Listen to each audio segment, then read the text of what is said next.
Ladies and gentlemen, I was sent some briefing notes, the first sentence of which reads, "You welcome the audience and introduce the debate motion with some brief underlined remarks about the topic."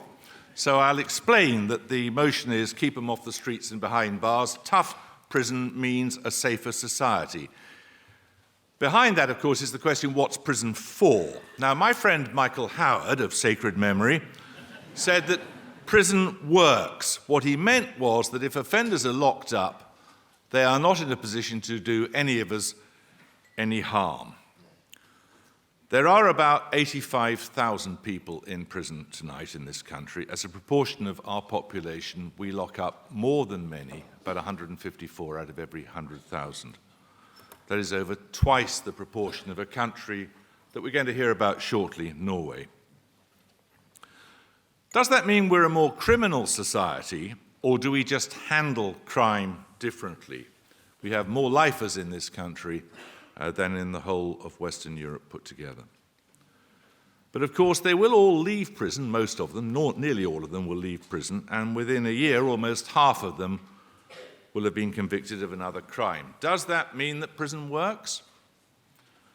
Locking somebody up is the state's ultimate sanction against the individual, and as Nelson Mandela and Churchill both said, you can tell a great deal about a society by the way that it treats those people it puts into prison.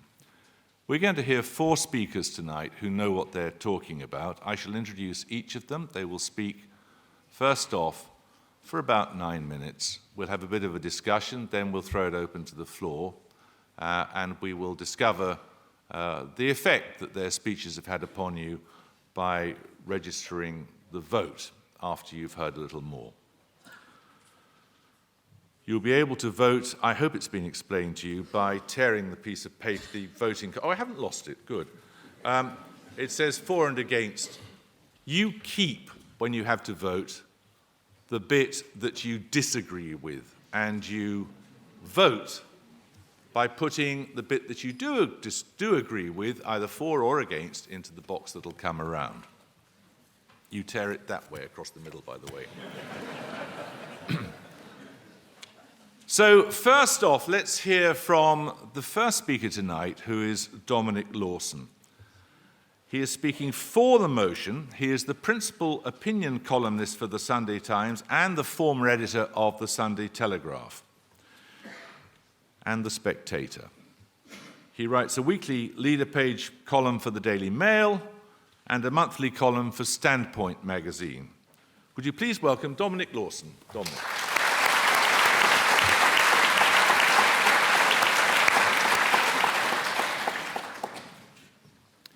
Thank you very much.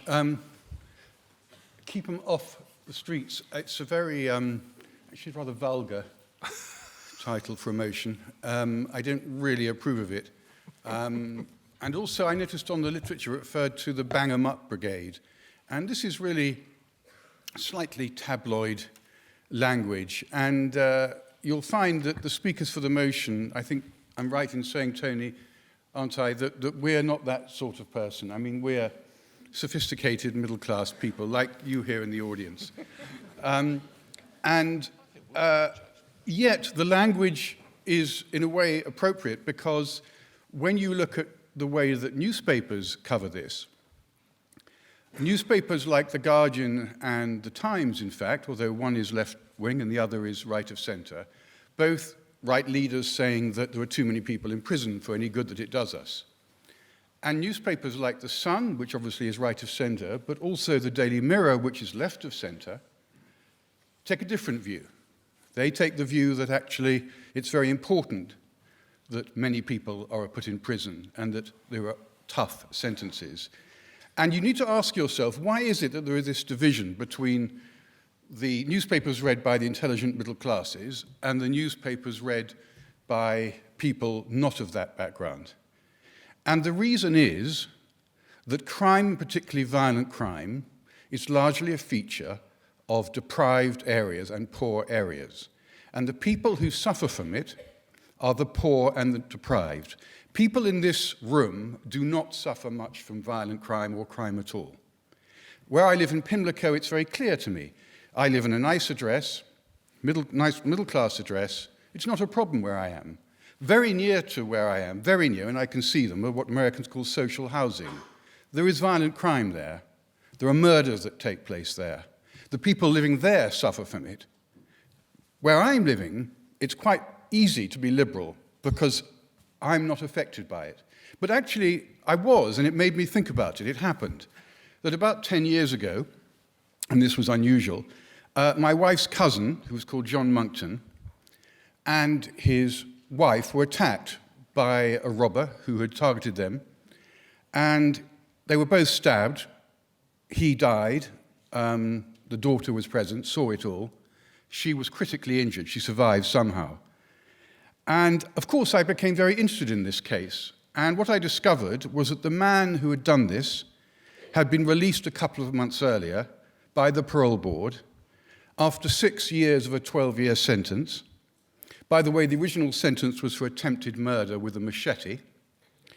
And it was said that he'd impressed the parole board by his attendance at anger management classes. Well, this taught me quite a lot about how things work in the prison service, how parole boards work.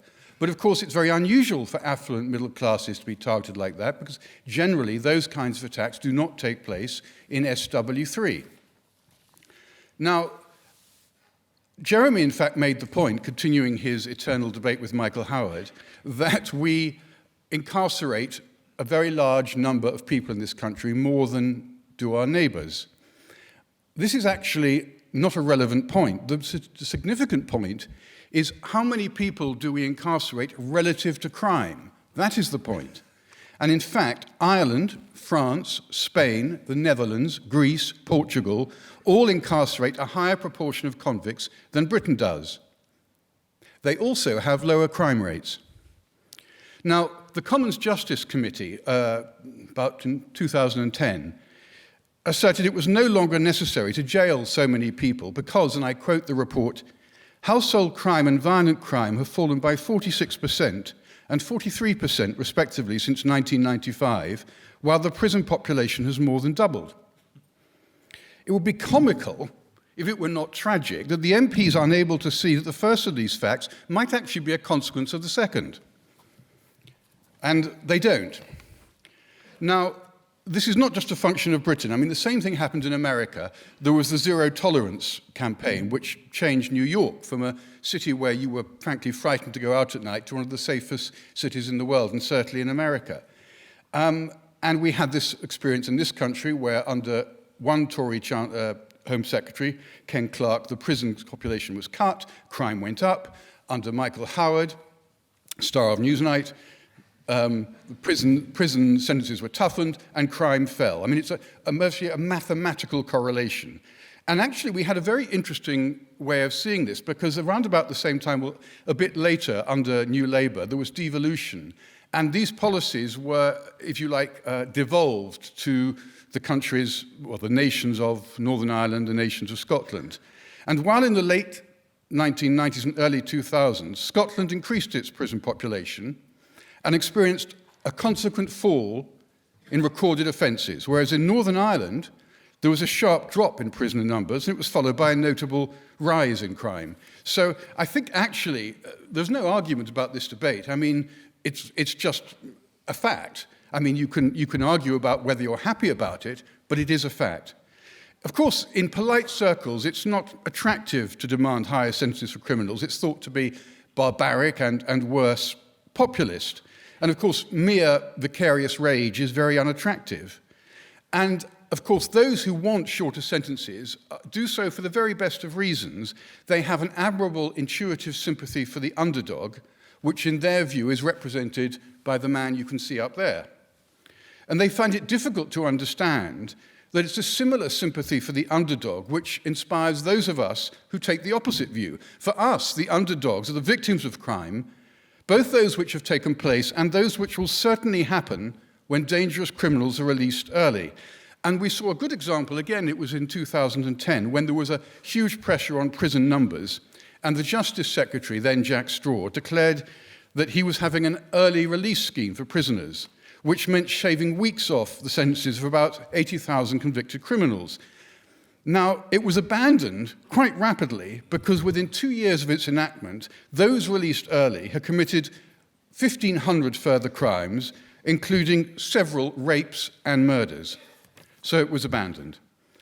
Now, the argument of people like, I suppose, Ken Clarke, who was always opposed to Michael Howard on this, was that rehabilitation is what is necessary. And it was somehow suggested that the idea of tough sentences and the idea of rehabilitation were somehow opposed to one another. But actually, it's absurd to talk about prison as being the opposite of rehabilitation, because some of the most imaginative schemes of learning and training have been developed by prison governors. And indeed, the National Audit Office, a couple of years ago, did a report on this, and it was told by prison governors that it was precisely the fact that so many prisoners had had their sentences arbitrarily reduced to a matter of weeks, which made it all but impossible for them to find the time to address their offending behavior, as the phrase is, that is, to rehabilitate them. And I suspect, and I would in fact assert, that this may be one reason why the reoffending rate is much lower among prisoners who have served 3 years than it is among those who have served 3 months. And think about this. Those who have served 3 years are serious criminals, because that in effect is a 6-year sentence of which they serve half. So if those who have served 3 years are reoffending less than those who serve 3 months, it shows the effect that longer sentences have, because those who are in for the shorter sentences will tend to be the less serious criminals. And again, I think this essentially proves the motion. Now, in fact, oddly, I'm the president of the English Chess Federation, and we have an outreach program in the prison service. And it's an example of the thing which you can do in prison that you can't do with certain people outside prison, because, without wishing to be facetious, you have a captive audience. And recently, the manager of our chess in prisons went to HMP Full Sutton, which is a maximum security, a high security prison housing some of the country's most dangerous criminals.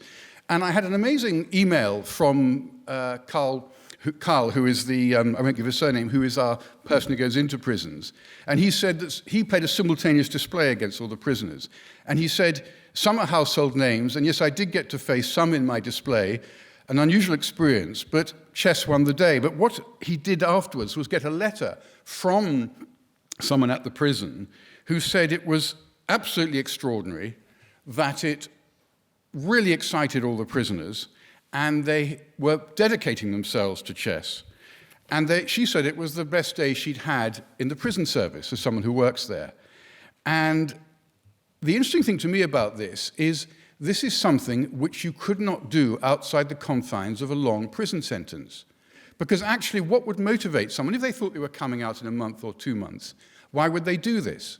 And there's a very good example of John Healy, who I actually played, who was a perennial prisoner, and he discovered chess in prison, and he was there for some years, and he came out, and he never committed another crime.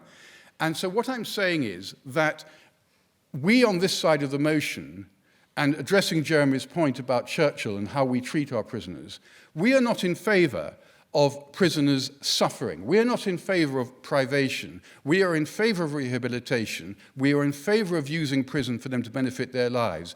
But ultimately, what we want to do is to protect the poorest and the most vulnerable. And if you want to protect the poorest and the most vulnerable in our society, you will vote for the motion. Thank you.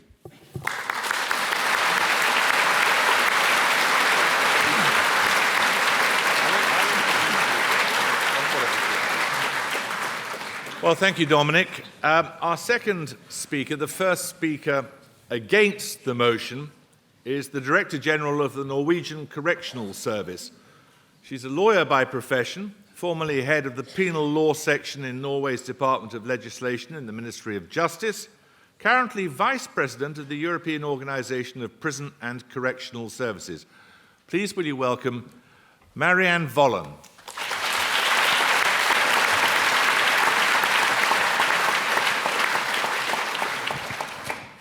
Thank you.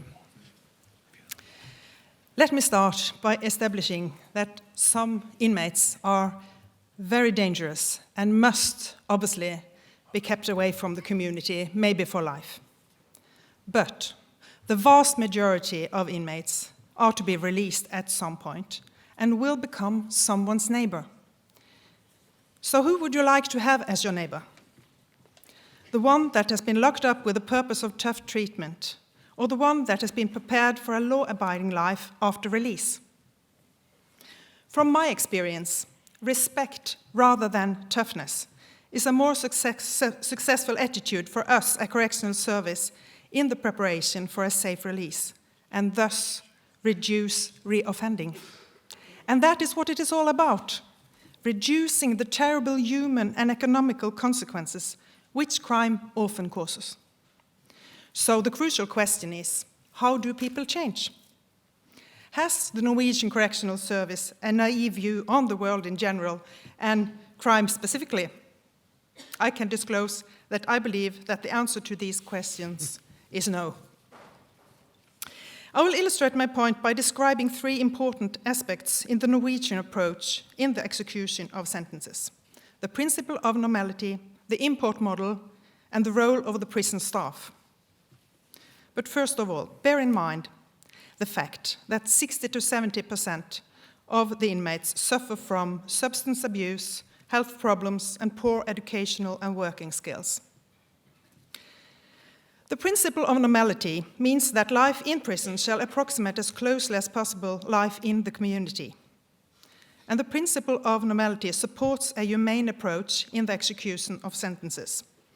The penalty shall be felt as a penalty, but still being executed in a way that reduces the negative impact of being incarcerated.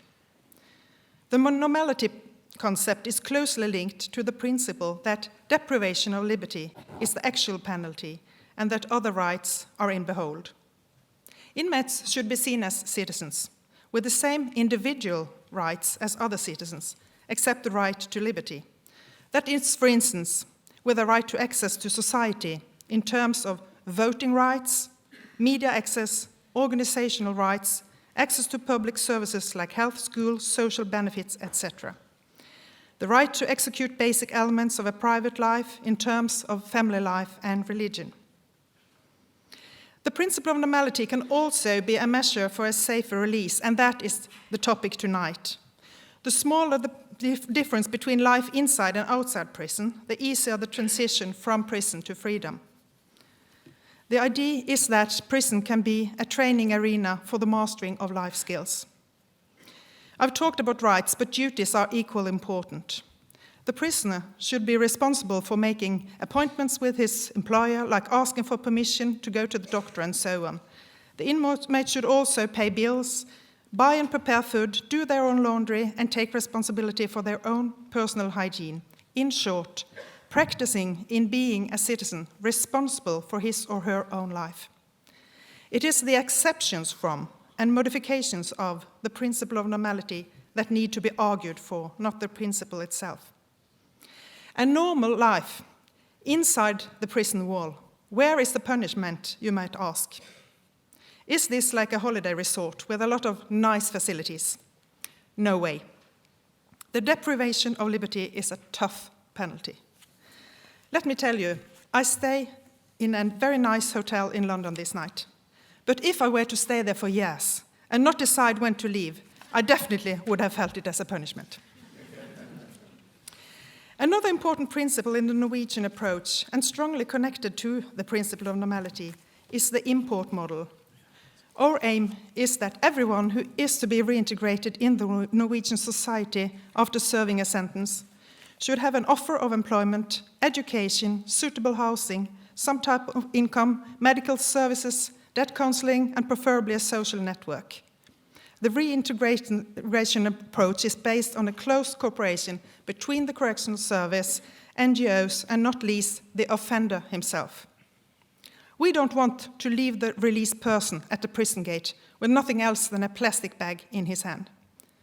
And we see now an acceptance of a joint responsibility for the inmates.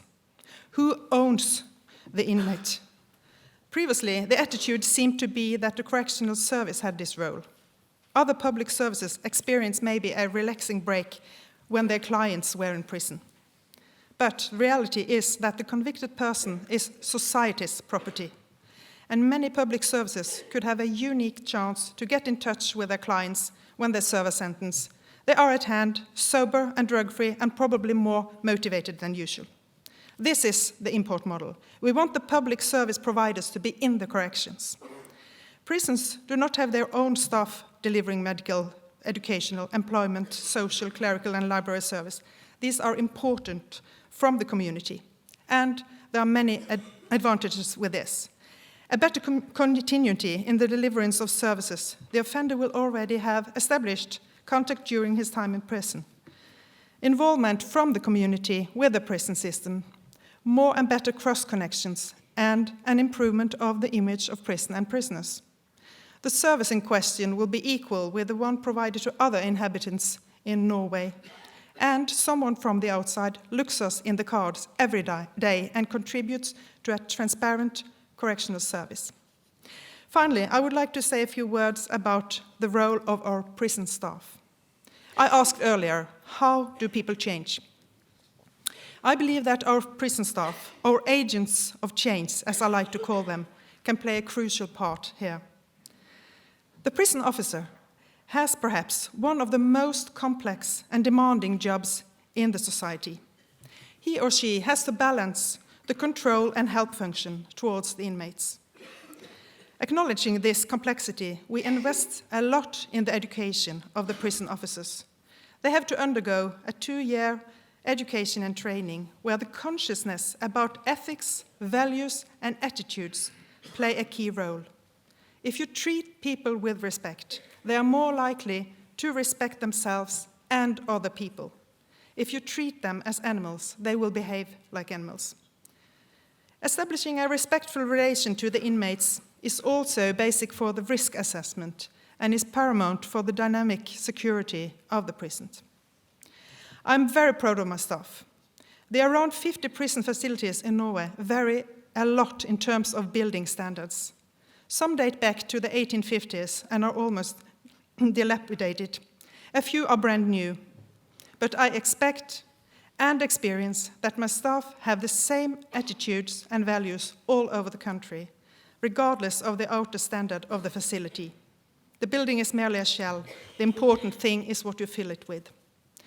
To conclude, I strongly believe that the path to a safer society is not made out of tough sentences, but of wise sentences, with a content that prepares the prisoner to a healthy, normal, tax-paying, and law-abiding life. Thank you.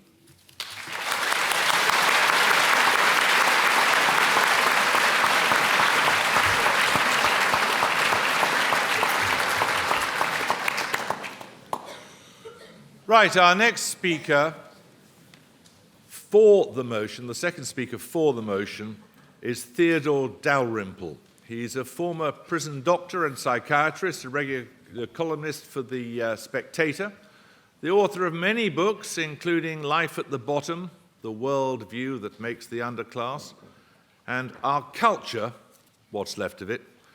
Please welcome Theodore Dalrymple.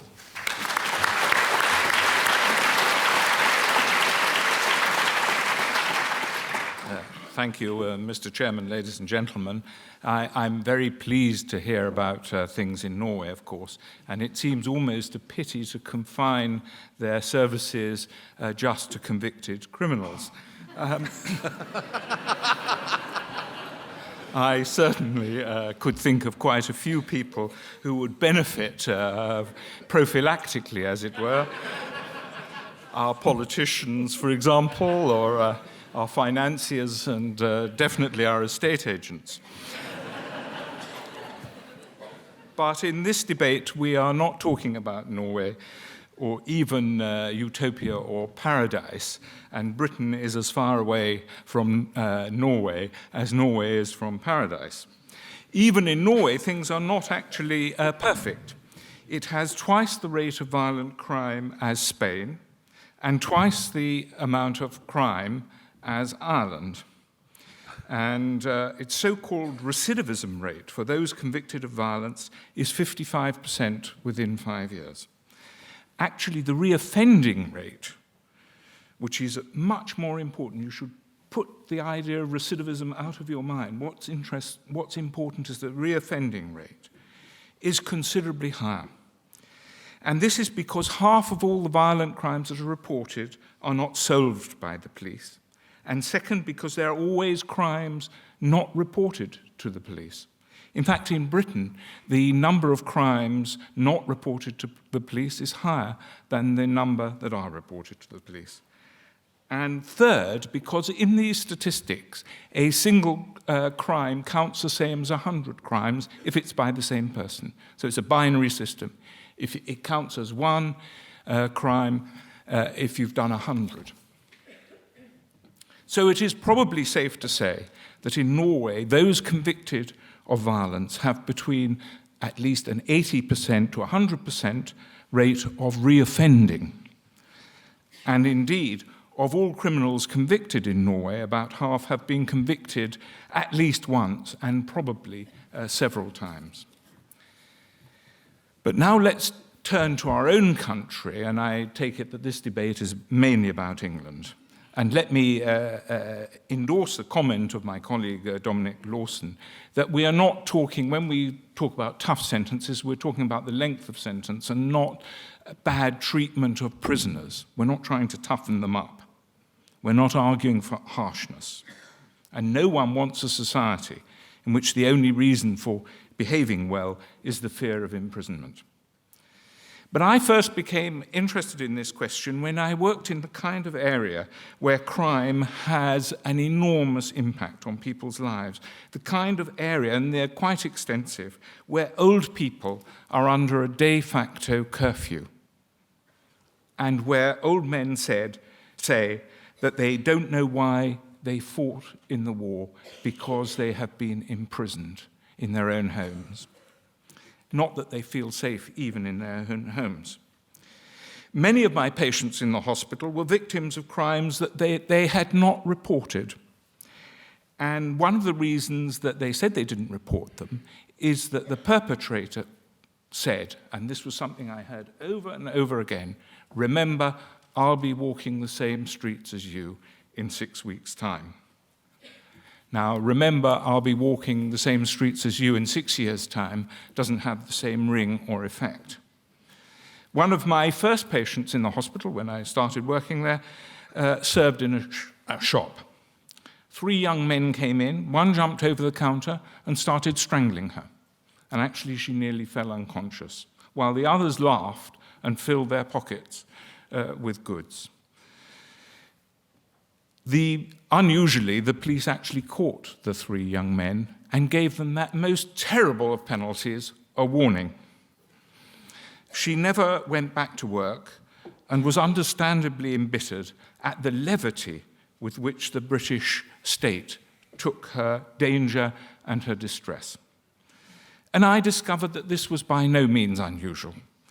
Very far from it. Let me describe the case of Virasamy. You might remember it. He was a career criminal who was on parole from a previous sentence and was on bail because of another accusation. And his girlfriend, who was also a criminal, had a contretemps in a supermarket and called Virasamy to sort it out. He killed the man, he thought it was the man, who was not the man with whom his girlfriend had argued. And he would have assaulted that man if he had not been restrained. And she said, that's the man. He will spend 2 years in prison. 2 years. And the judge said in sentencing him that it would have been bad enough if he had got the right person, implying that if he had got the right person, and that there was in fact a right person to get, he would have received a shorter sentence still. Not long ago, I spent 6 weeks in Yeovil in Somerset, which my sat-nav insisted on calling you evil.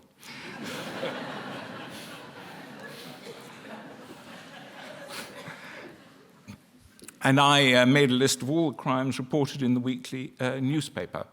One young man was being tried for murder. 1 month before he took part in this murder, he had come out of prison for a serious assault.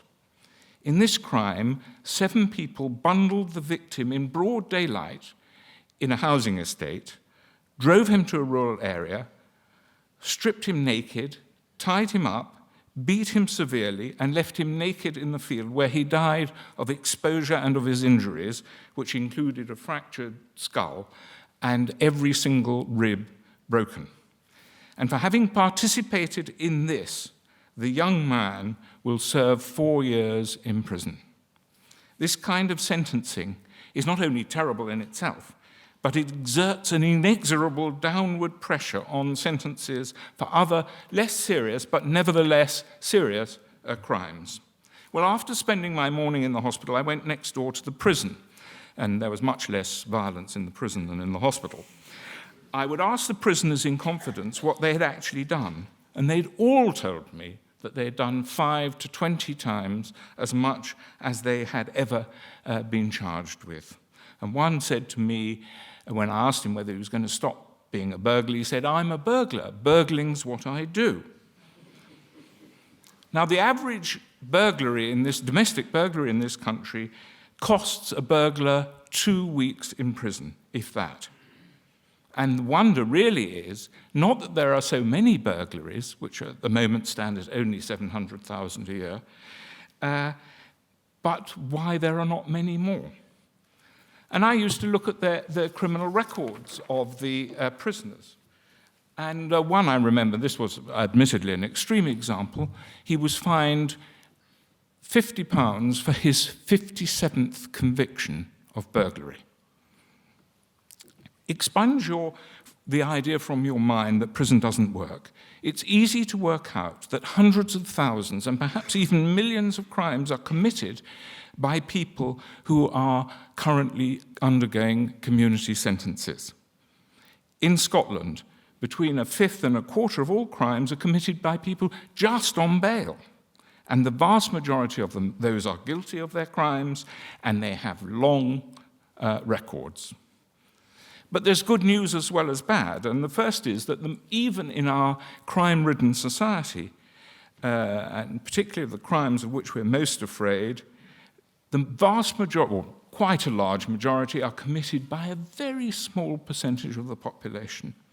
Second, and this is a very good news, crime stops spontaneously by the age of 39. About 97 or 98% of people sent to prison in Britain have committed their crime before the age of 39, and after that they just stop, or of course they don't get caught, but I think they stop. The penological consequences, I think, should be obvious. Longer sentences would not necessarily mean a huge increase in the prison population, because longer sentences deter, and because it is the same people coming back to prison over and over again.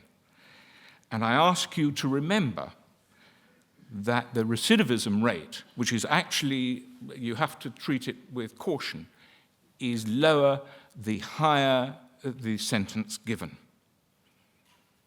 And I want you to remember, please remember, that the class of perpetrator is always much smaller than the class of victims, and that failure to properly incapacitate and rehabilitate perpetrators, at least in our society, is willingly to create victims, and mainly victims amongst the poor and the underprivileged and the vulnerable. Thank you very much.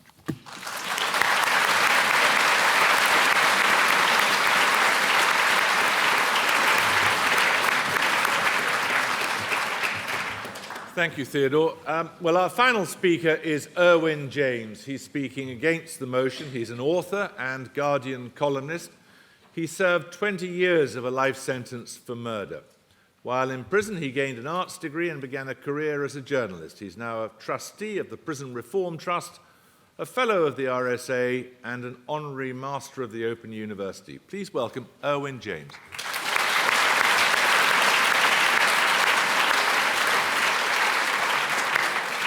Thank you very much indeed for that warm welcome. It's very much appreciated. I'm delighted to be here. I did just have a think there as my esteemed colleagues were presenting their argument that whose shoes on this panel would I rather not be in tonight? And I suddenly thought, they're my shoes, you know. They're very uncomfortable shoes to be in sometimes, especially in the public arena. But I'm stuck in these shoes, and as long as I am, I'm going to do the best I can with the life I have left. And part of that is coming and sharing the knowledge I learned through this extraordinary life journey, which included 20 years in prison, which I deserved. You know, there's no question about that. I needed to be taken away for a long time. My behavior and my dysfunctions had impacted terribly, outrageously on society. And there's no question at all that I had to be removed from society. If the death penalty were on the statute books, when I was convicted, I would have been executed.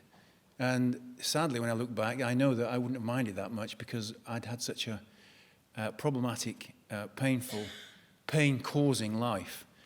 And I was glad it was over when the judge sentenced me at the Old Bailey. I was glad it was finished. I deserved all that was coming to me. But I didn't really know about prison when I went in there. I'd had experiences in young offender prisons as a boy, 17-year-old and then an 18-year-old. They were gladiator schools. They were places where I learned to become more of a criminal than I already was.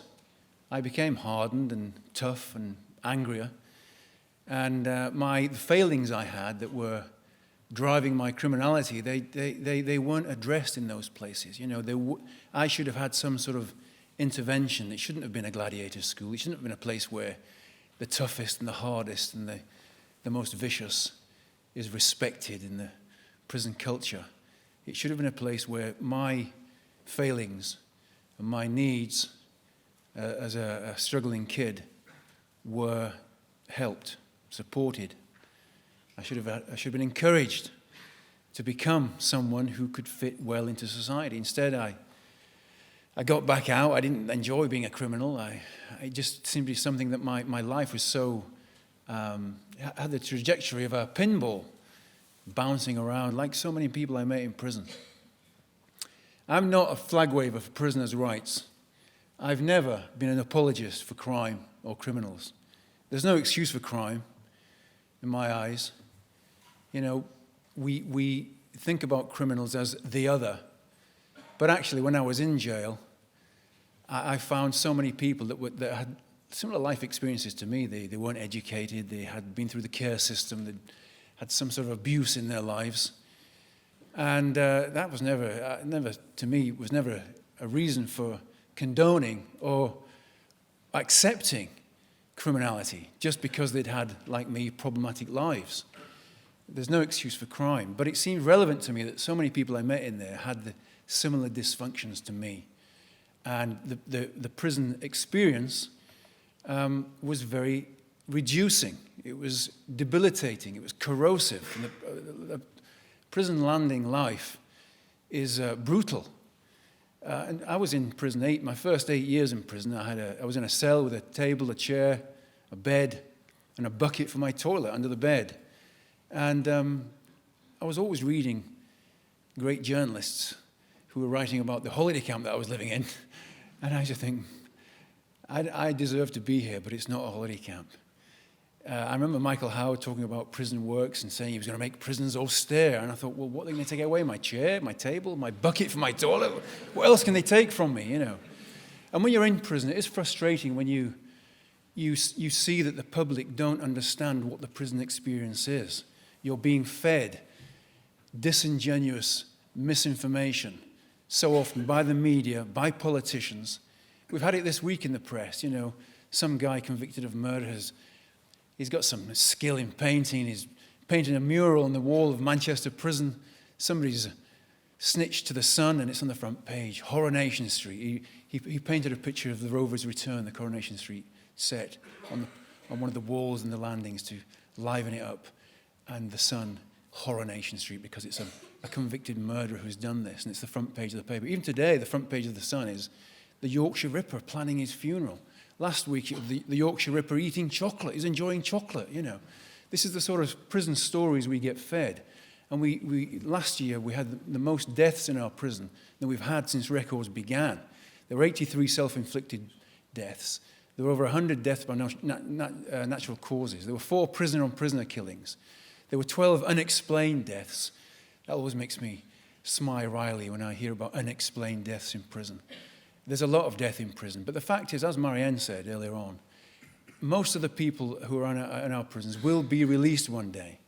They're going to be somebody's neighbour. 85,000 people in jail. There's around about 70 to 80,000 people a year released, determinate sentences, sentenced people, released from our prisons every year. And almost a half of those reoffend within a very short time, within 12 months. You go to 2 years and it's 70%, 90% for young offenders. It costs on average £36,000 a year to keep one prisoner in a cell. That doesn't include healthcare or education, other services. That's just to keep them in that cell. For a secure children's home, criminal children, we put them in secure training centres. That's £209,000 a year. And for young offenders, it's around about £160,000 a year for people under 18. It's a massive investment that we make in our prison system. £4 billion we spend on our prisons and probation. $2 billion on prisons, although we're skimming that. We're reducing the costs in our prisons by getting rid of staff, although that's caused a panic. They're now trying to recruit more staff because they've got rid of too many. They got rid of a third over the past 3 years. They reduced the prison staff by a third, and it meant more bang-up, less creative rehabilitative activities. And we've lost our way with our prisons. Our prison system and our criminal justice system, our prisons are important. A prison is a valuable community resource. We can't just keep banging people up for longer and longer and making sentences tougher and not thinking about what it is we're doing. We deserve a prison system that can give us a sense that we can have some pride in what it is we're doing with our prison system. Constantly, we're ashamed of our prison system. Suicides and deaths. Last year there were more prisoner-on-prisoner assaults than there's ever been in our prisons. More prisoner-on-staff assaults because we're not doing anything creative or intelligent with them. We're banging them up. No staff keep them in their cells.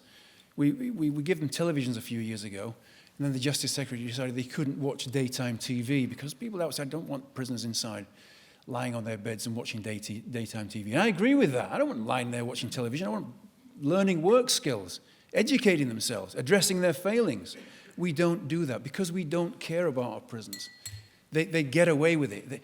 The politicians and the media, they get away with undermining this really valuable community resource that we have. We don't need to keep banging people up for longer. We need to use the time that they're there in an intervening, creative, life-changing way. Most people I met in jail, I met everybody, every prisoner, every offender you could imagine I met in jail. Every type of offender. And I don't owe them anything. I don't want to see them again, those people. I'm glad I've left them behind. But I know in my heart that most of them had the desire to change. But their needs, for some of them, the needs and the failings were too deep-rooted, and there were just not enough resources to accommodate what they needed. But I'll leave you with this. We're talking about lengthening prison sentences, our colleagues across the way there. We have 80% of female prisoners are not in there for violent or sexual offences. 70% of male prisoners are not in there for sexual or violent offences. But we don't like criminals. Nobody likes criminals. They don't like criminals in Norway. But they use their prisons effectively. When criminals hurt us, we want to hurt them. I've had a lot of experience with criminal justice. I've been on the receiving end of it since I was this big. And all the years through it, I never met anyone who was made better by hurting them. Thank you very much.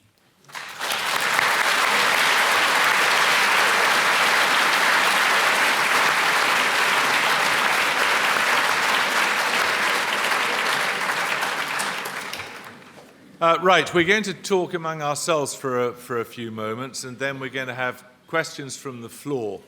But before we do that, I'll give you the results of the vote as it was when people came in before they heard the arguments that have already been expressed. So before the debate, for the motion, which you can see up here, there were 21%. Against the motion were 52%. and 27% of people didn't know. So we'll see what effect the arguments have in a moment or two when we use the voting charts. But in the meantime, Theodore, what do you think of this last point about Erwin was making there about how we don't know, very many of us. You spent a lot of time in prison, as has Marianne. So I've visited a few times.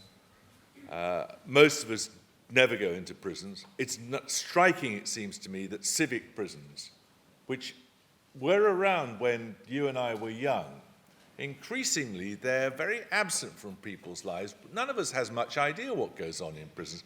Do you think it would improve things if we did know what happened in prisons, what they were like inside? I'm not against people knowing that. I think it would be a good thing. I'm glad to say that conditions in British prisons have actually increased, improved. In the prison in which I worked, for example, physical conditions certainly had improved out of all recognition. How does it work in Norway? The public knowledge of prisons, public awareness of prisons, what happens inside a prison? Well, we just don't want to see prisoners. I would like us to be even more transparent than we are.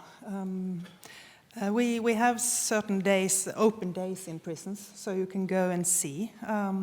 I would like to do even more of that, because, as someone said, it is the harshest tool we have in our box, and I think it's important that people see what actually happens. We used to have that in this country. I mean, Dickens used to go to Newgate, for example, didn't he? We still have lots of people visiting.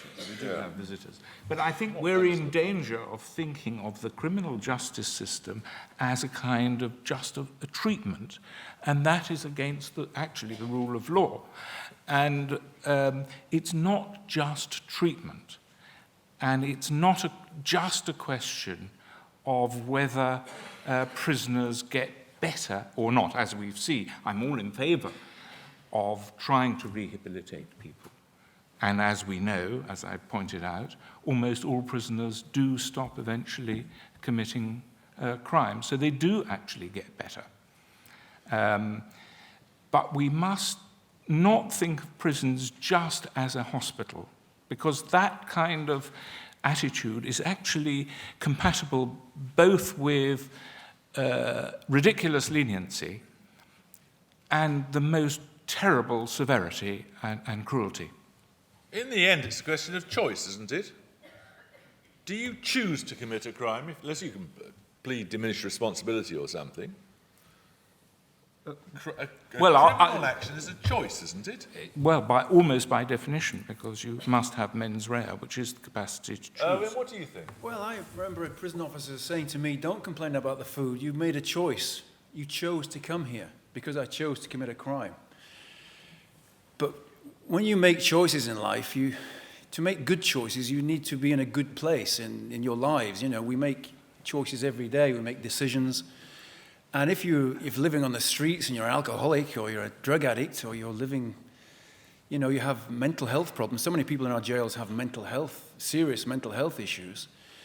And I used to scratch my head when the officer said to me, you made your choice. I couldn't remember making that choice to come to prison. But of course what he meant was I chose to commit crime.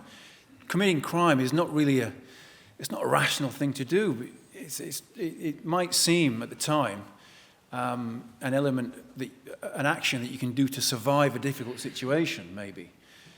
People commit crimes for all sorts of reasons. A psychologist told me once that everyone has a little bit of criminal in them.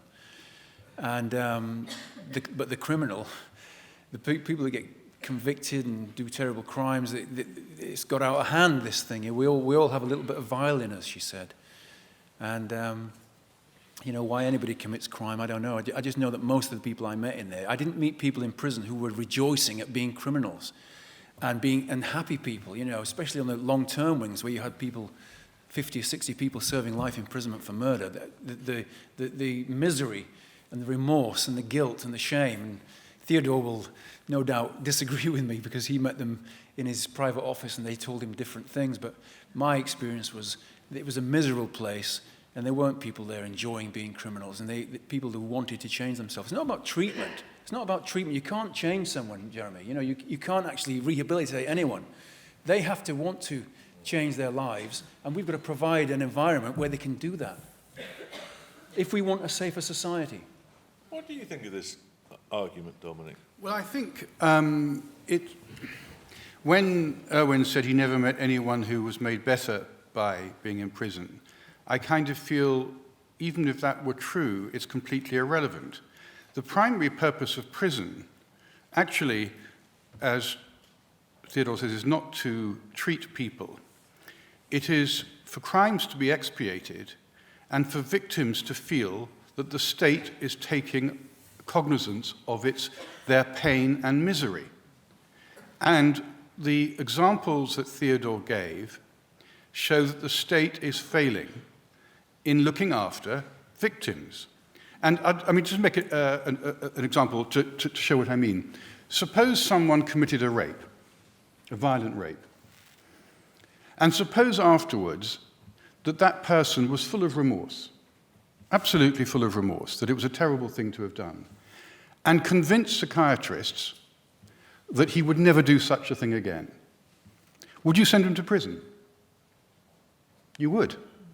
You would, because of the feelings of the woman who'd been raped, that she felt that her pain had been addressed, because crimes are not crimes against society. It's a very convenient form of words. There are no crimes against society. There are crimes against individuals. It's an act of extreme violence in many cases, by one individual against another, the exercise of absolute power by a stronger person against a weaker person. And it's the state who has to protect the weak. And if no prisoner is made better by prison, I don't care. But you see, when we don't care, then we're not thinking about future victims of the people coming out of prison. All these 70 or 80,000 people a year who are coming out of our jails, almost half of them are going to reoffend within 12 months. And that's a hell of a lot of victims that we're not taking account of. We're not respecting or caring about what happens after prison. You know, I'm all for, you commit a crime, you hurt someone, you go to jail. I get so annoyed when I see somebody who's committed assault or something, and a judge gives them a sentence that doesn't include imprisonment. I think if you harm someone in any sort of way in assault, you've got to go to jail. But I think while you're in there's got to be some constructive purpose to your imprisonment. You can't just go in there and be banged up and lie in a cell smelling your cellmate for 6 months or a year or a couple of years. It's pointless, you know. Sentences don't need to be overly long. I always found that sentences were either too short, because a few weeks in prison is pointless, or too long. But Erwin, it's not pointless to the victim. It may be pointless to the criminal. It's not pointless to the victim. Well, a few weeks. Okay, I totally take that on board. That, you know, you're a victim of crime. You want to see some punishment. You want to see some redress. But 6 weeks in prison it just doesn't achieve anything. Does that really satisfy the victim? I'm not sure that it would. You know, I think probably a longer sentence might give some satisfaction. But we've got to have some justice. That is exactly what we're saying, of course. That's emotion. No, I'm saying that we don't need to be banging all these people up for longer. In some cases, a short prison sentence is ridiculous. We shouldn't be, you know, if it's people that, we've got women in whose children have played truant at school, we imprison them. We've got people who dodge their television license, we imprison them. We've got people who do really relatively misdemeanors, and we imprison them. People who take the points of driving license points when their partner sort of gets caught, and, you know, we put them in prison. Why do we do that with those people? Now, surely the people who were the victims there, you know. But I totally agree that the victim deserves redress. But potential victims of the future of these people coming out of prison, they also deserve respect. And they're only going to get it if we take our prison experience seriously. Do you want to have a quick word on this before we take some points? Yes, please. I think as a head of service, my obligation is twofold. Of course, it is to execute the sentence and to make sure that the public is safe. But I also have to take into account the bigger picture, the safety in the future. So I wouldn't do my job if I didn't try, and I wouldn't call it rehabilitation. I think it is changing agents, because sometimes in life we need guidance before making choices. And okay, we know they have made a choice of doing something criminal when they come to us, but we need to make sure that they don't choose to do that again. And that is what we can do something with. And that's why I really stress this point. Right. Thank you. Right, let's have some questions from the floor then. If you put your hand up, we'll make sure a microphone gets to you. There's a lady down here with your hand up. We'll get a microphone to you. And let's take them in batches of 3, and then it'll be quicker, I think. Yes, that lady there. And this lady here in the second row, if you've got another microphone. And is there a microphone upstairs? Yes, you're at a mic. You're standing at a microphone? Well, you better start then, hadn't you? Oh, you're not. You're an usher. I thought you wanted to speak. Have you got anybody up? Yeah, well, let's start down here in the second row then, and then you get the person to the microphone up there, please. I believe that if you give more accurate sentences, say, I've heard that some people were put in prison for rape and they only get maybe 1.5 years. That's like a minimum thing. I think that's ridiculous.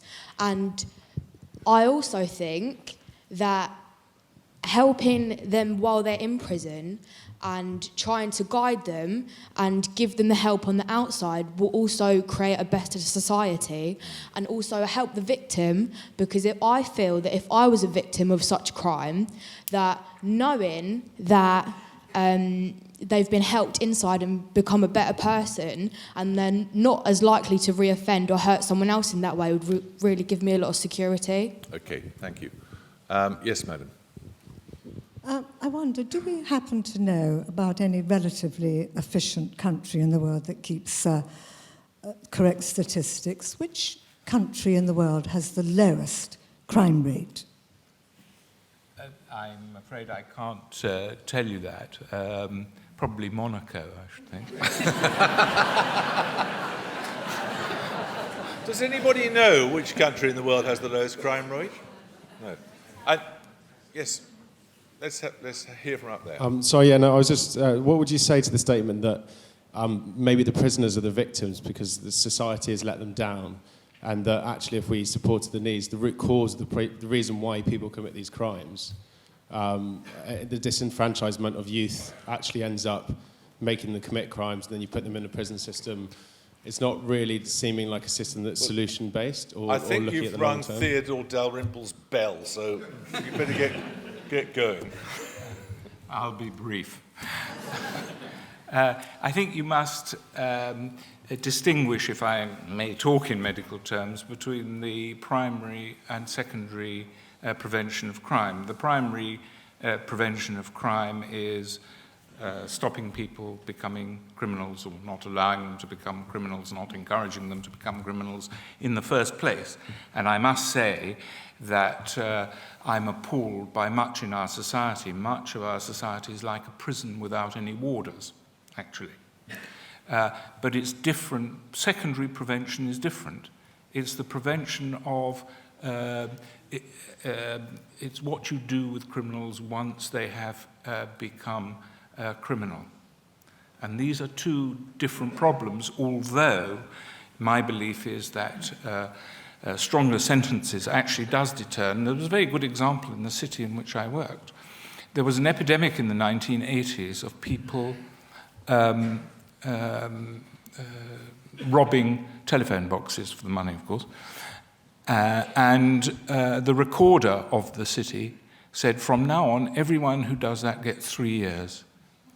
And it stopped immediately. Now, no doubt those people went on to do something else which didn't attract sentences of that nature, but nevertheless it does show that sentences do affect people's behaviour, their knowledge of sentences. Okay.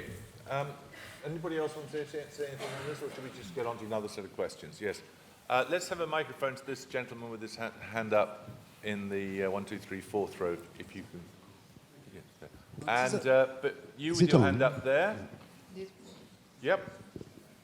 It's your right. And let's have one here. there's a lady in the 1, 2, 3, 4, 5th row in front of the distinguished gentleman with the grey hair. Is this on now? Okay, it's a point for Dominic and Theodore. I find the argument in favour of tough sentences compelling, and I agree there's no excuse for crime, but what worries me about tough sentences is that it exonerates the society from responsibility for creating the social and economic conditions that we tolerate and that we create. Look at the United States. I believe they incarcerate 1 in 8 black males. And I wish your motion had actually said tough prison sentences mean a more healthy society, because I think it's a reflection of a terrible society. That's all I want to say. And do you agree? That's the question. No. Right. Let's have the next question. Yes, sir. I'm interested in what you mean by tough prison sentences. You use the word tough, not justified or rectified. You say tough, and tough is a very harsh word, a hard word in its meaning itself. You're not saying, well, someone commits rape, I'll give you, 15 years in accordance with the crime. You're saying, I will treat you toughly. So, in a sense, what do you mean by the word tough, I think how you treat people within prison toughly? Yeah, all right, hang on a sec, Dominic. We'll just have this one other point from just... Following on from that point, this is also aimed towards the proposition who've said that they believe in longer sentences, but they've also assured us that they believe in rehabilitation. But that's not the reality of prisons as they exist at present. I work in prison law, that's my job. I go to visit clients every week. They tell me that they're afraid, that there's violence, there's drugs. They get locked up for 23 hours a day. They don't have showers for 4 or 5 days in a row.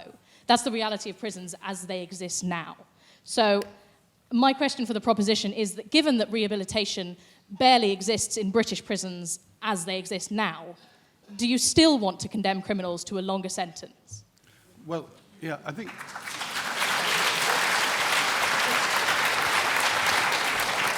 So you're very excited.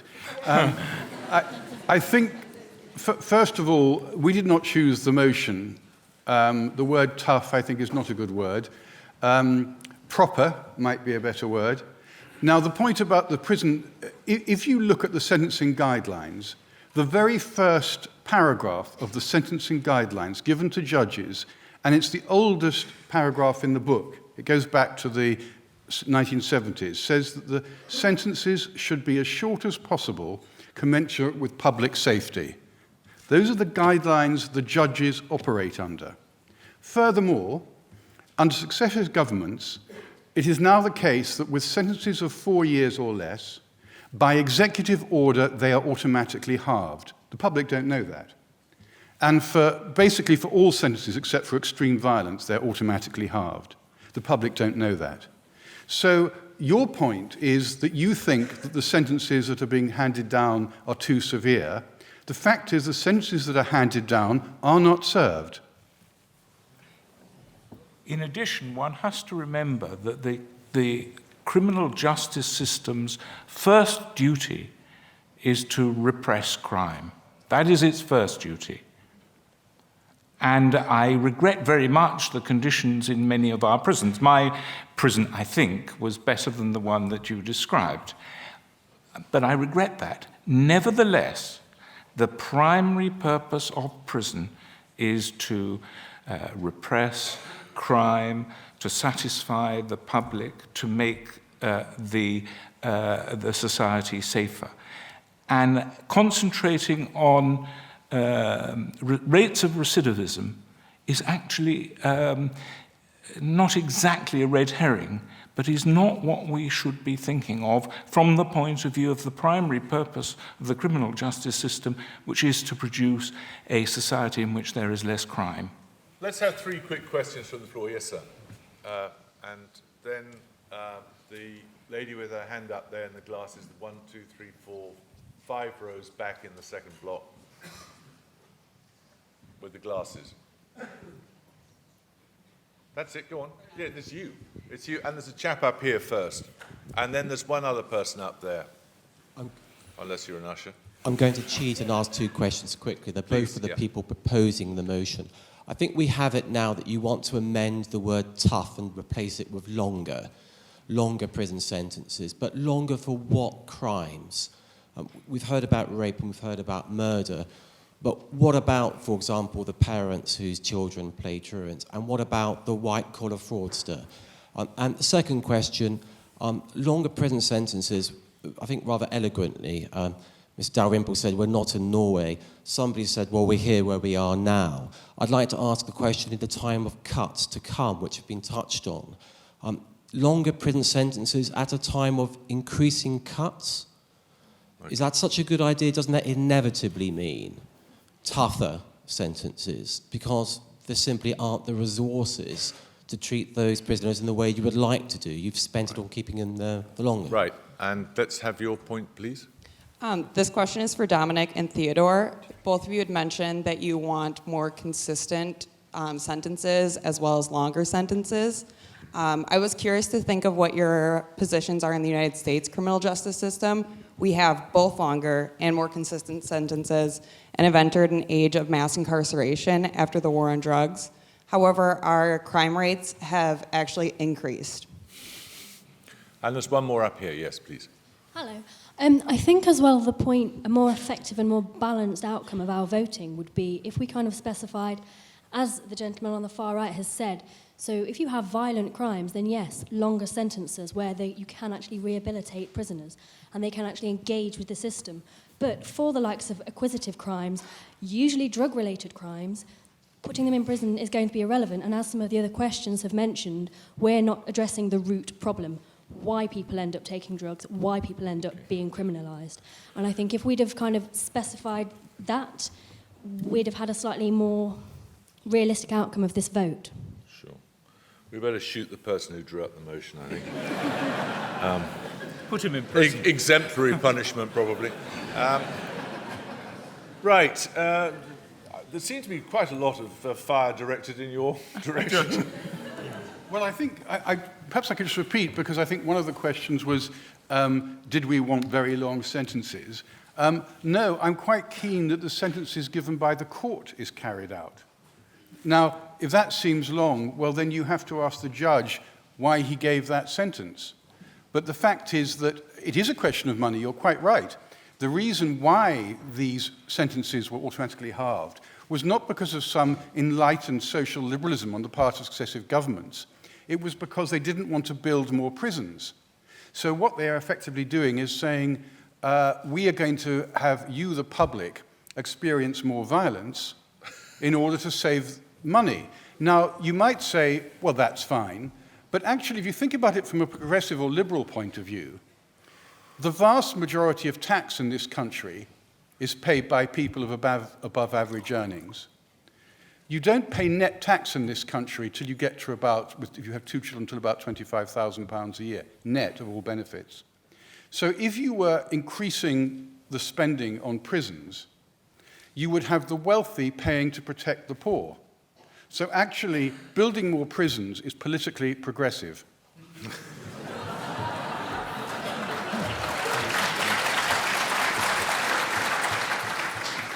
With regard to the question about whether we incarcerate enormous numbers of people who have committed very trivial offences, that is not actually so. I mean, I have seen cases, obviously, where you have a very large number of people, you will find examples of almost everything, and you will find examples of people wrongly imprisoned. There's no doubt about that. I have no doubt about that. But when you look at the records of people who are in prison, you will find that on average they have been convicted 10 times. And that means, with our police clear-up rate, I mean, in Britain you actually almost have to want to be caught to be caught. And in fact, I met many people who did want to be caught because they preferred life in prison to life outside.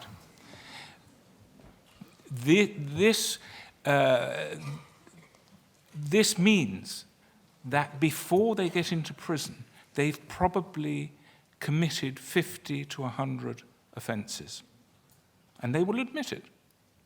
And that's before they get there. There are some, of course, Okay. who get there straight off, but they're very few. So it's not true. I'm really sorry, we're under pretty tight time constraints here. So should we go on to the closing, summing up speeches, which will be done in reverse order to the order in which they were done first off. So we're going to hear that first now from Erwin James, who will speak for a couple of minutes, summing up his position. You don't have to stand up. You can just... You're among friends, you know. Thank you very much. That's very kind. Thank you very much. Well, I've been thinking about this argument as I've been listening to my colleagues across the way, and it's quite clear to me that they offer pessimism. We offer hope. They offer cynicism. We offer optimism. We have to be optimistic about how we use our prisons. We already have people in prison serving long, long sentences. The average life sentence in 1979, the average time that a lifer spent in prison was 9 years. It doesn't seem right to me even that was the case, but it was. Now it's 18 or 19 years. Every lifer gets 99 years. And if they get out, they don't die in there, and they survive the experience. Most of them will get out at some stage. We already have a lot of people in our prisons serving a long, long time. We don't need to put more people in prison for longer. We need to start thinking about our prisons in an intelligent and creative way. My colleagues across the way, they're appealing to your anger and your disgust and your outrage about crime, and you're entitled to feel those feelings, but we have to try and be dispassionate when it comes to crime and punishment and try and do what the best thing is for the safety of society, and it's not banging more people up for longer. Thank you very much. Thank you.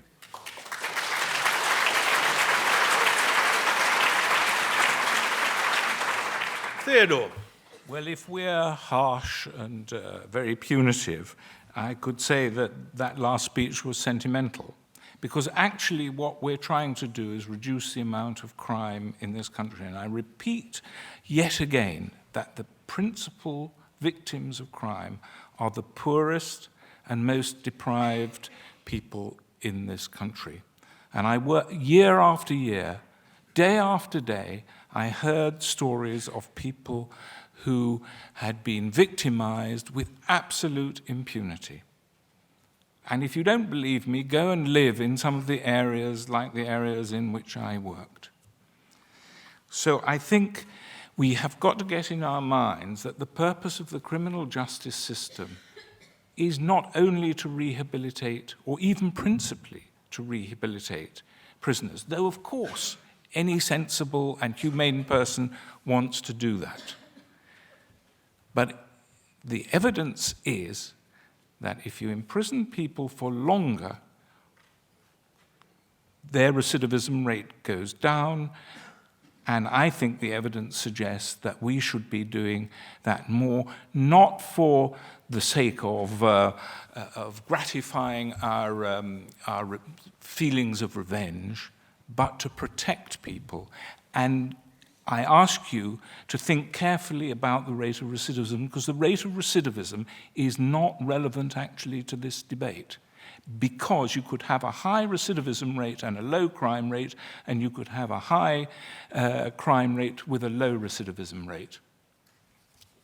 Thank you, Theodore.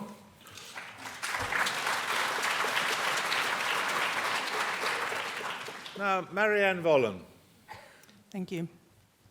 It's a long time since the Vikings were here.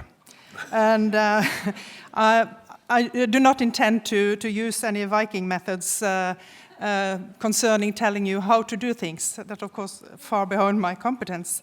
But it seems to me, just from the outside in a way, that out of discussion, we have to, in a way, divide between the sentencing as such, and then again, what do we do while people are sentenced? And of course, that's on the last part, that's where I come in. But on the first parts, I just want to mention that we have had some surveys, because we tend to say that public in general, people want harsher sentences.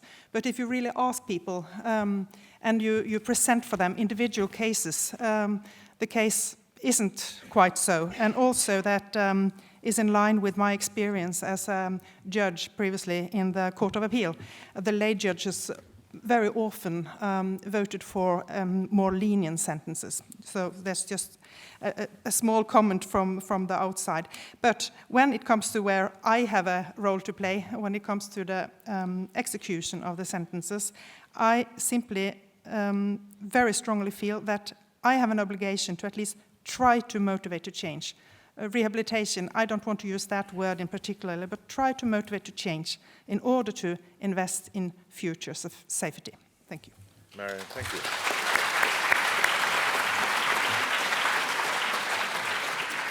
And finally, Dominic. Well, I'd just like to say that alternatives have been tried. And there was a thing called the Intensive Supervision and Surveillance Program, which was designed to try and keep young people out of prison, teenagers. And the final report was published in 2005. And the Home Office report said that it had not ensured public protection, it had not had a positive effect on offenders' attitude, it had not afforded proper supervision, it had not improved offenders' life chances or provided strong boundaries, not brought structure into young offenders' lives, and not separated offenders from damaging environments or peers. And the reoffending rate, as known, was 91%. 91%. Known reoffending. Could have been, in other words, it was total. Now, this was a well-meaning attempt to find an alternative to prison for relatively young criminals, and it did not work, and it was abandoned. We are not in this position having failed to consider the alternatives. There has been a lot of idealism of the sort that Irwin wants, and it has resulted, I'm afraid, in more pain for the public and no improvement in the lives of the offenders. So I would ask you to vote for the motion. Right. Thank you, Dominic. So now is the opportunity to vote. There are boxes coming around very shortly. You tear the card in two. You put into the box the side of the argument you agree with, and you retain the bit you don't agree with.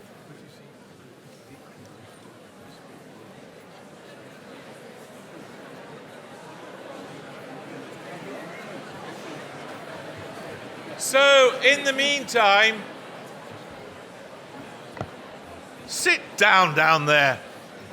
So, in the meantime,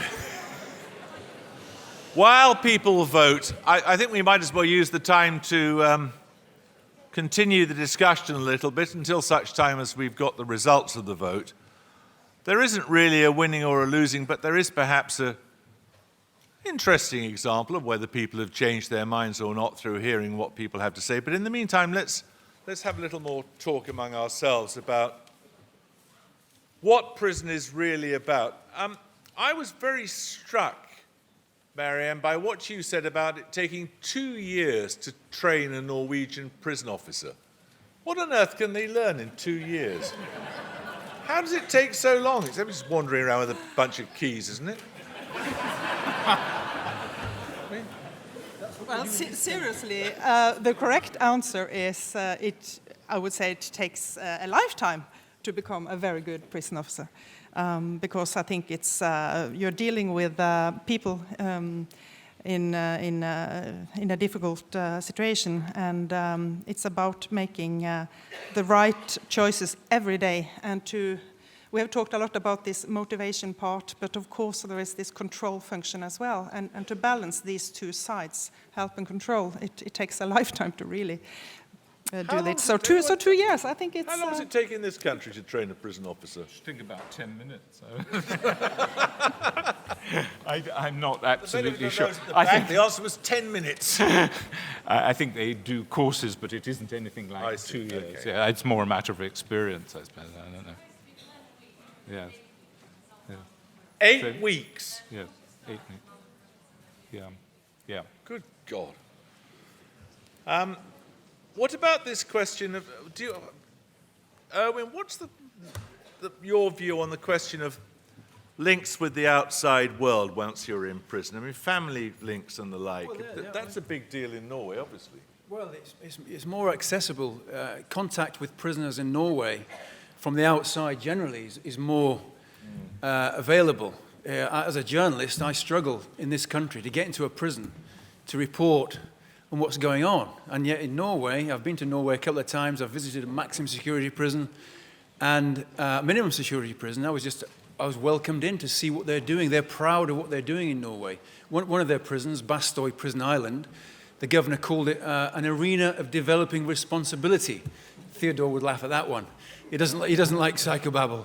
But, you know, our prisons, we strip our prisoners of responsibility. We don't, and then we spit them out when they've done their time.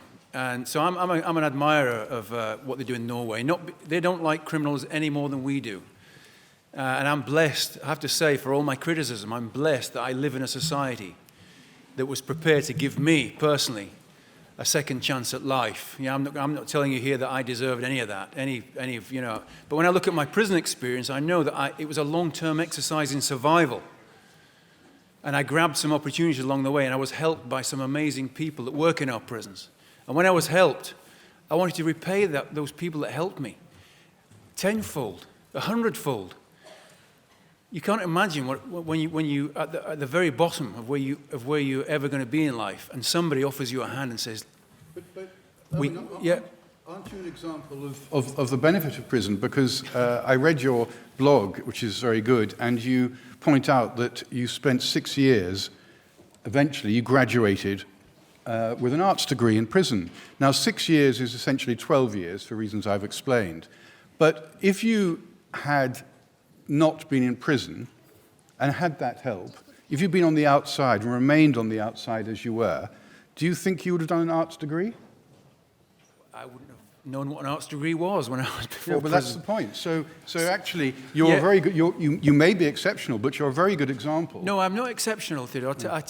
I'm not exceptional. I mean, becoming a Guardian journalist while I'm in prison, that was quite exceptional. That was extraordinary. When I actually asked the governor... No, it'd be more exceptional if you were a Telegraph journalist.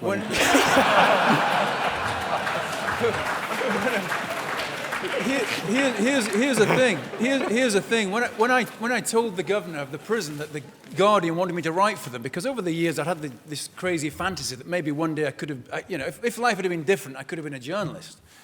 And I told the governor, and the governor said, "No prisoner's allowed to contact the media.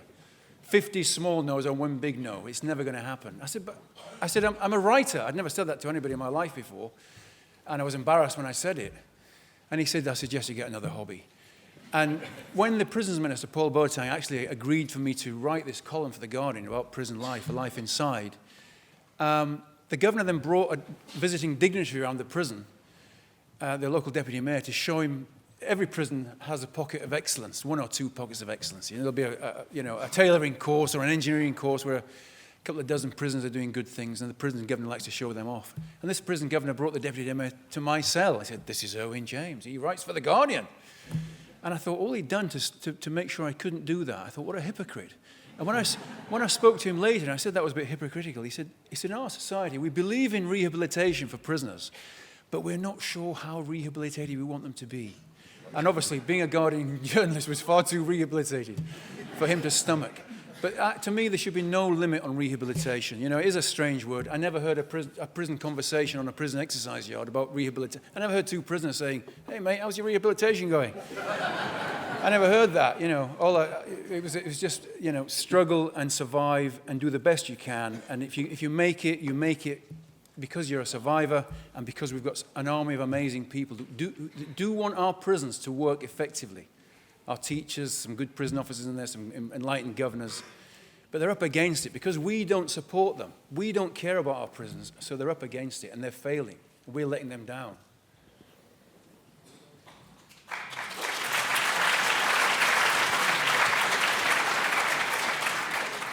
Marianne, you're a courteous and sensible person, but tell us honestly, what do you think of the British prison system? I know that there is a lot of good work done in English prisons. So I think what you have to do is to look upon, should you invest even more? But of course, I'm not a politician. Let me say that, even if I know you could believe that. I'm a civil servant, and of course I am most focused on what should we do while we're having these people in our facilities. It would be so stupid not to spend this time in a proper way, and to think about the safety of the future, not only the day-to-day.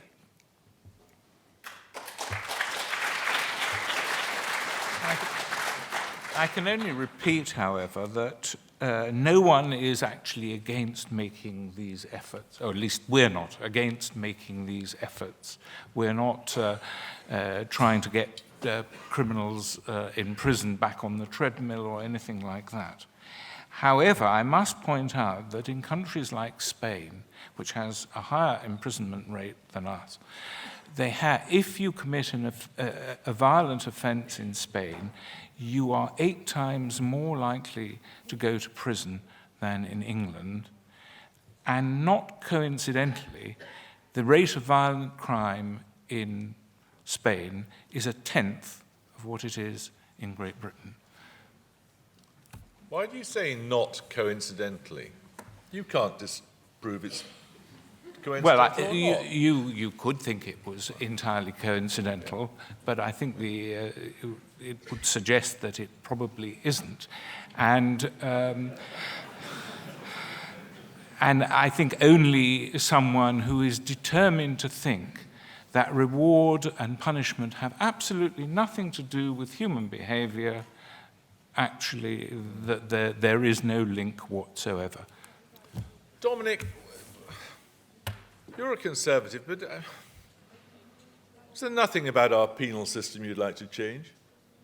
No, I wish that we had greater access given for our chess representatives in the prison. No, it's very hard to get in there. It's very hard to get in there. And I think there's a lot more that could be done and improved to give access to this and other forms of education and cultural improvement.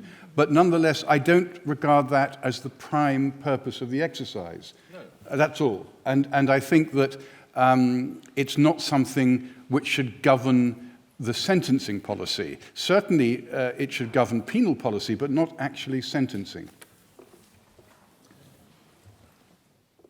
Owen, did you play chess in prison?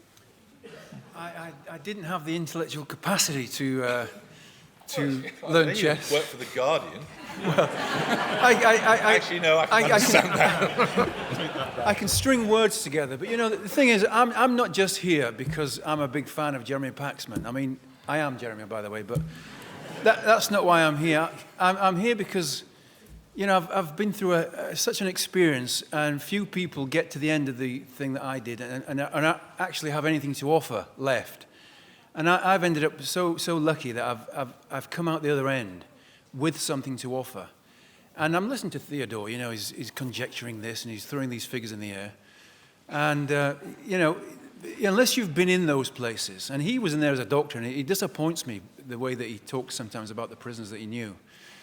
But that experience for me, I'd rather not have had it. I've got to tell you, I'd do anything not to have had that experience. Not for my sake, but for the people the lives that I destroyed. I'd rather not have had a degree in the arts and majoring in history and honorary master of the Open University and all these. I like having those things, it gives me some sense of achievement. But really, I'd rather not have any of that stuff. I wish I'd have been helped when I was a kid, when I really needed it. And that's what we should be focusing on, I think. A bit more investment in our young people who get caught up in crime, and it might just prevent a lot of other people becoming serious offenders. We're all born lovable. That's what a psychologist told me. And I said, even me? She said, even you. We're all born lovable. We're all born with potential to be who we should be.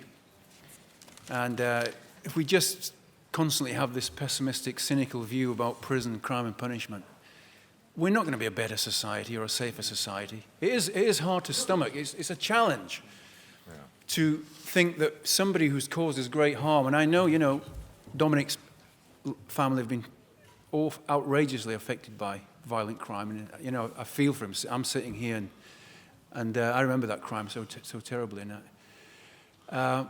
Well, Erwin, thank you. Okay. I'm interrupting you because we've now got the results of the vote. You'll recall that before the arguments had been heard, there were 21% in favour of the motion, 52% against, and 27% didn't know. Well, the don't knows have collapsed to 1%. Identify yourselves at once. So that's good. And those in favour of the motion, the figure was 21%, it's increased to 42%, and those against the motion, that figure has also increased from 52% to 57%. So we both won. Yes.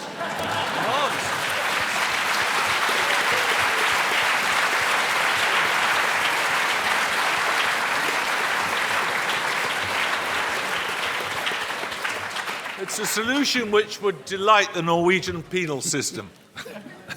Everyone wins.